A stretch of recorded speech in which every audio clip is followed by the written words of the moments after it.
Lahat ng ginagawa mo, kapatid, ay hindi bulag ng Diyos.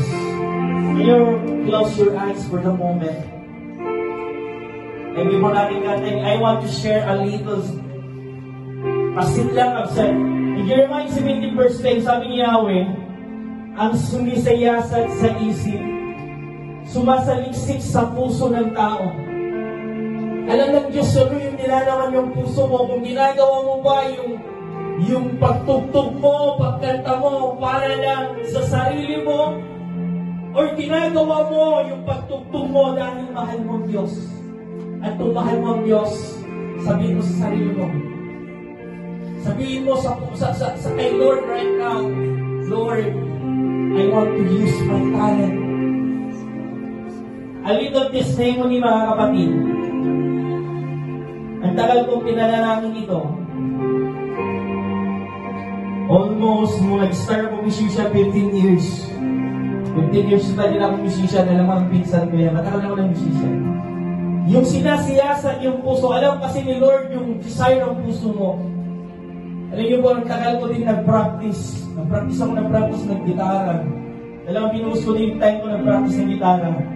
In that moment, nag-pray kami ng aking mahal na asawa. Sabi namin, gusto namin magamit sa Jesus Reigns. Ngayon mag-asawa. Nanalangin kami, Lord, gusto ko rin magamit kami, Lord, sa Jesus Reigns. Ngayon, binigay ni Lord yan. Ngayon, magagamit kami sa November 30. Pero ito yung gusto kong emphasize the word, sinisiyasan ni Lord yung puso mo. Huwag ka manatiling kung asa ka ngayon. Live up your talent for God's glory. Alam niyo, nung pumunta ako ng first day ng practice namin, sabi ng mahal kong asawa, sobrang gagaling nila, grabe. Ang gagaling nilang tumugtog. Pero alam niyo po, nung umupo ako doon sa gilid, nawakan ko yung gitara ko. Alam niyo, prayer ko, Lord, yung skill ko not enough sa galing nila. Pero yung sabi ko kay Lord noon, pero dito ako. Hanggang di ko lang yung kaya ko, ba't yung puso ko ngayon, sayong-sayo na nagpupuli. Every moment na ginagamit ka ni Lord, small or big event, sa church nyo, tandaan mo, treasure that 1 million people in this world. Nakatadong katatao din nilubong, may saka, may naraman, pinili ng Diyos. So ano pinili ng Diyos?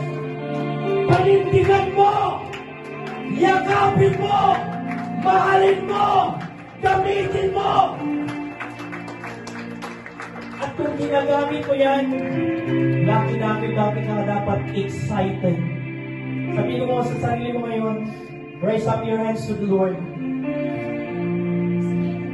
Lord, sundan mo yung prayer, Lord, bigyan mo ko muli ng pagkasapit